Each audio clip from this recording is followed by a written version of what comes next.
Selamat pagi, Salve, saya Francisca Belak dengan NIM 859342293, Prodi PGSD, mahasiswa UPBJJ Kupang. Ibu dosen dan teman-teman yang saya hormati, puji syukur saya panjatkan kehadirat Tuhan Yang Maha Kuasa karena atas berkat dan perlindungannya saya dapat menyelesaikan tugas presentasi saya mata kuliah filsafat ini dengan baik. Pada kesempatan ini, saya akan mempresentasikan materi mengenai isu-isu kontemporer dalam pendidikan nasional serta kaitannya dengan 3 pilar menurut Ki Hajar Dewantara. Dalam presentasi ini saya akan menjelaskan makna pilar pendidikan, prinsip-prinsip pendidikan menurut Ki Hajar Dewantara. Saya menyadari bahwa presentasi saya masih memiliki kekurangan. Oleh karena itu, saya mengharapkan kritik dan saran dari ibu dosen dan teman-teman dapat membantu saya untuk membangun dan memperbaiki presentasi saya di kali berikut. Akhir kata, saya mengucapkan terima kasih atas perhatian ibu dosen dan teman-teman sekalian. Semoga presentasi ini dapat menambah wawasan dan memberikan manfaat bagi kita semua. Kita masuk pada pembahasan. Isu-isu kontemporer dalam pendidikan nasional dan kaitannya dengan pilar pendidikan menurut Ki Hajar Dewantara. Pendidikan merupakan dasar utama dalam membangun kualitas manusia dan kemajuan bangsa. Dalam konteks pendidikan nasional saat ini, banyak tantangan yang muncul, terutama di era digital, seperti pembelajaran daring, rendahnya karakter peserta didik, penyalahgunaan teknologi, serta menurunnya peran sebagai guru. Menurut Ki Hajar Dewantara sebagai Bapak Pendidikan Nasional Indonesia, telah merumuskan prinsip pendidikan yang tetap sejalan. Prinsip tersebut dikenal melalui 3 semboyan. Yang pertama, Ing Ngarso Sung Tulodo, yang kedua, Ing Media Mangun Karso, dan yang ketiga, Tuturi Handayani. Nah, 3 landasan ini menjadi pilar penting dalam membangun sistem pendidikan yang berkarakter humanis yang sesuai dengan perkembangan zaman. Yang kedua, mari kita lihat makna pilar dalam konteks pendidikan. Pilar dalam konteks pendidikan ialah dasar atau tiang utama yang menopang seluruh sistem pendidikan. Pilar ini menjadi pedoman dalam proses pendidikan agar tujuan pendidikan dapat tercapai dengan baik. Dalam pendidikan nasional, pilar juga memiliki beberapa fungsi, yaitu yang pertama, menjadi landasan nilai dan arah pendidikan. Yang kedua, membentuk karakter peserta didik. Yang ketiga, menjaga kualitas hubungan antara guru dan siswa. Yang keempat, membantu pendidik untuk tetap relevan dengan perkembangannya zaman. Kita ketahui bersama bahwa tanpa pilar yang kuat, pendidikan hanya akan fokus pada pengetahuan akademik tanpa membentuk moral bagi kepribadian siswa. Kita ketahui bersama bahwa tanpa pilar yang kuat, pendidikan hanya akan fokus pada pengetahuan akademik tanpa membentuk moral bagi kepribadian peserta didik. Yang ketiga, dasar-dasar pendidikan menurut Ki Hajar Dewantara. Kita lihat semboyan yang pertama, Ing Ngarso Sung Tulodo, artinya yang di depan memberikan teladan. Dasar-dasar ini menekankan bahwa sebagai seorang pendidik kita harus menjadi contoh yang baik bagi peserta didik. Misalnya, sebagai guru datang sekolah harus tepat waktu. Yang kedua, berbicara atau berkata sopan di dalam kelas. Yang ketiga, guru menunjukkan sikap jujur dan disiplin. Makna ini membuat siswa lebih mudah meniru tindakan nyata dibandingkan hanya mendengar nasihat atau kata-kata. Oleh karena itu, guru harus menjadi figur teladan dalam sikap dan berperilaku. Semboyan yang kedua, Ing Madia Mangun Karso, artinya di tengah membangun semangat. Sebagai guru, kita tidak hanya mengajar dari depan, tetapi juga harus hadir bersama siswa, terutama pada saat siswa mengerjakan tugas atau siswa mengerjakan tugas bersama teman di dalam kelompok. Contohnya, guru mendampingi diskusi kelompok, guru mengawasi siswa pada saat mereka mengerjakan tugas, guru memberikan dukungan kepada siswa yang sulit belajar, guru menciptakan suasana kelas yang aktif dan menyenangkan.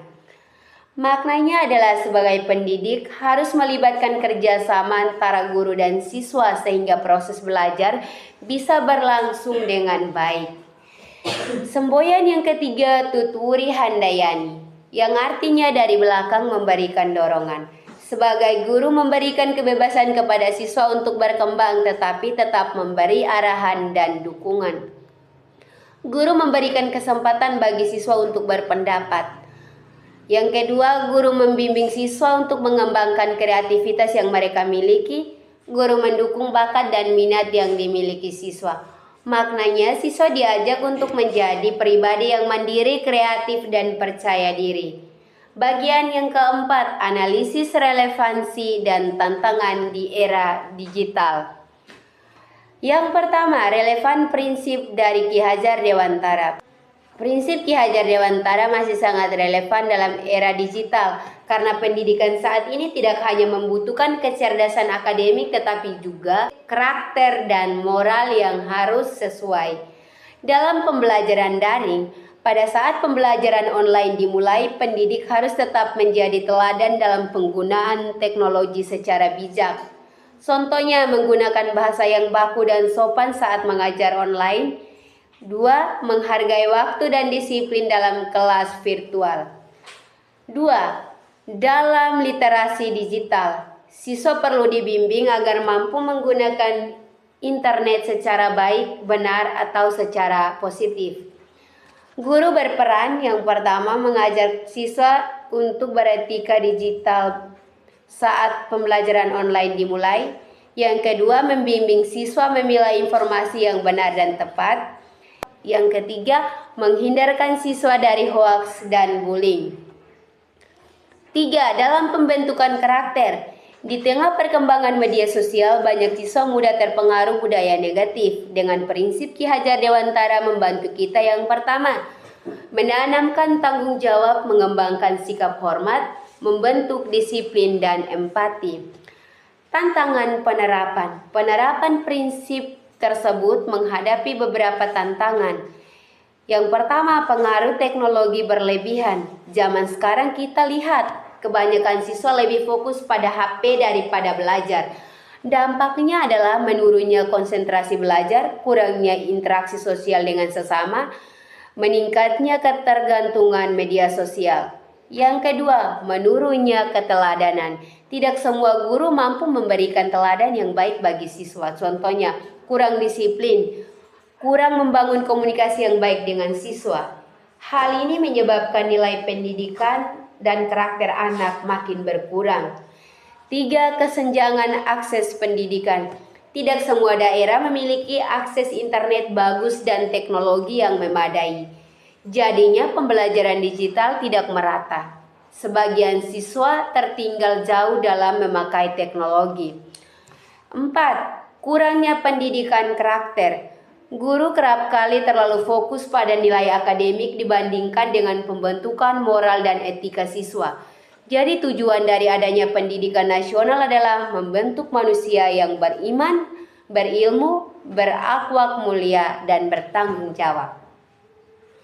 Menurut pendapat saya, pilar pendidikan Ki Hajar Dewantara sangat penting untuk menjawab persoalan pendidik nasional saat ini. Pendidikan juga tidak boleh hanya mengajar teknologi dan nilai akademik, tetapi juga perlu membentuk manusia secara berwibawa, karakter, dan bermoral.